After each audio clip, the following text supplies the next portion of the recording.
stay home. Then they stay here and get the same care they've had their entire lives.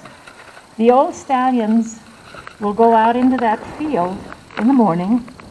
They walk around the field one time. They come back to the barn and they sleep the rest of the day. They've given us their youth. Now, they've given us their youth. Now it's for us to take care of them in their golden years. The next stallions to enter the arena will demonstrate the most known movement of the airs above the ground, the levade. The stallion will lift himself up to a 45-degree angle, holding this maneuver for several seconds. This was to elevate the general so he could oversee the battlefields. The stallions will also demonstrate the corvette. The corvette was used to clear the lines of enemy foot soldiers. Please make our war horses feel welcome.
Myakka, you see how he was shaking his head? Myakka is a very, very powerful stallion.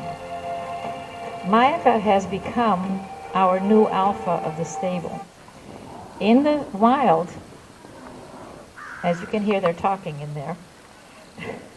In the wild, you have the alpha stallions. These are the ones that take control of the herds. They will fight to the death to get control.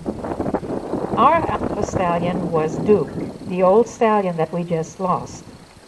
As old as he was still a very powerful stallion, and he had control of our stable. We retired Duke 3 years ago. So when we went on tour, we did not have an alpha with us. That crow. We did not have an alpha with us. So during our tours, the position of power was constantly being challenged. One would take it, but then the next one would come along and take it away from him. None of them could hold it for very long. When we'd come back off the tour, Duke would still be in the stable.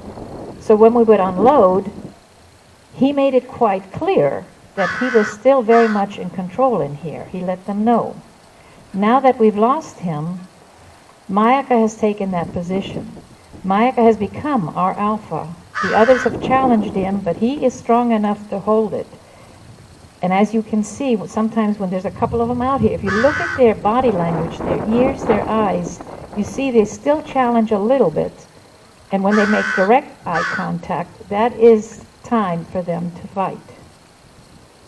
Now we have come to the highlight of the horse world, the airs above the ground. War maneuvers, war horses. These maneuvers were used on the battlefield before gunpowder was created. The stallions themselves were the weapons. The officers lifted the stallions into the air where they would strike out with a lethal kick from behind. Please make our war horses welcome. Immortality! Take it! It's yours!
And Rebecca. That's a gute Junge. As you can see, Rebecca does not need a gym. 1,200 pounds of horse hoofs coming at her. We're actually telling these horses that it's okay to kick at us, which is not allowed under the horse world. All the maneuvers they do are natural maneuvers, and any horse can do them. But the Lipizann was created because of their bone and muscle mass to take the impact of the leaps. We watch them as babies in the field to see where their talents lie. If they're more in the air than on the ground, we know those are the future heirs horses. If they have a high knee action or prance a lot, those will be the dancing horses. They have to come into the arena